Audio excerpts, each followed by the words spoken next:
Chers amis de la calligraphie et de l'enluminure, bienvenue sur cette chaîne qui s'occupe d'inspiration et de création. Alors aujourd'hui, j'ai résolu de vous emmener en voyage dans l'univers d'un enlumineur que j'aime beaucoup, qui s'appelle Robinet Testard. Je me suis habituée à son nom, mais sans doute qu'il s'agit d'un diminutif. Donc Robin est un prénom qui existe.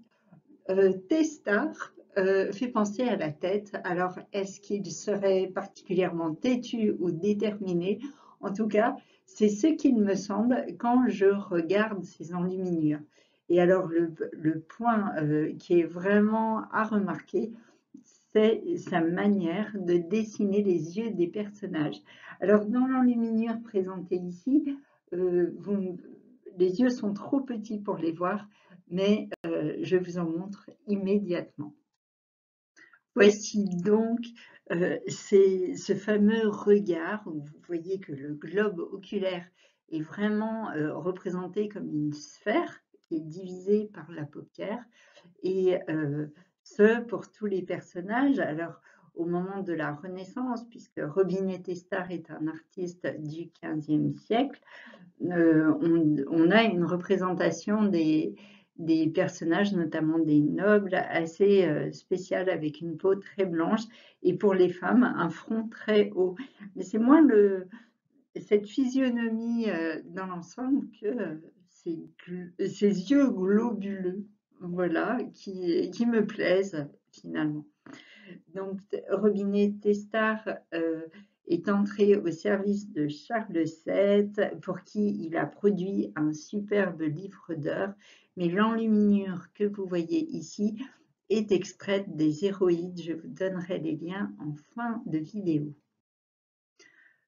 Donc, les hommes comme les femmes sont représentés avec ces yeux globuleux. Là, j'ai choisi un manuscrit, Les Héroïdes, qui raconte des échanges épistolaires. C'est pour cela que les enluminures, en pleine page, mettent en scène des personnages qui écrivent. Alors, on voit dans leur matériel que le parchemin on écrit sur parchemin avec un calame, mais aussi un petit couteau appelé canivet. Donc, c'est par là. Tandis que dans l'autre enluminure, qui a une puissance narrative très forte, puisque la jeune femme, apparemment malheureuse, désespérée, se suicide en même temps qu'elle écrit une lettre d'adieu, eh bien, ce canivet est remplacé par l'épée. Donc, il y a une puissance particulière que j'apprécie beaucoup. Le monde de Robinet Testard n'est pas uniquement dédié aux portraits de nobles. On voit aussi qu'il s'intéresse à d'autres endroits. Donc, j'ai choisi deux enluminures, celle d'un pays lointain où les habitants vivent dans des coquilles d'escargots, et celle d'une scène de village, donc, qui était sans doute plus proche de la vie de Robinet Testard, où les villageois font une danse, une ronde, un bal, comme vous voulez, sous un arbre qui est très beau, un peu fractal, et puis avec la bénédiction d'un ange en camailleux de bleu. Alors, je ne sais pas si on peut dire que Robinet Testard est un enlumineur subversif. Pour moi, oui, parce qu'il prend les manières et les codes de l'enluminure, mais il les adapte, il les personnalise. Et là, j'ai choisi une pleine page qui est une pleine page végétale de feuilles d'acanthe, mais tout à fait enchevêtrée, qui ne présente pas les caractéristiques de régularité et de respect de la tradition d'autres productions. Donc, il a une manière d'innover qui est tout à fait contemporaine, à mon avis. Je trouve ces feuilles d'acanthe très belles, et sur fond d'or, ce qui n'est pas forcément bien visible sur la diapositive. Alors, même s'il a enluminé de nombreuses scènes religieuses, pour ma part, j'apprécie hautement ces représentations féminines. Vous l'avez compris, il y a beaucoup de femmes depuis le début, notamment pour les postures, les vêtements, les accessoires, et puis ce regard tout à fait remarquable.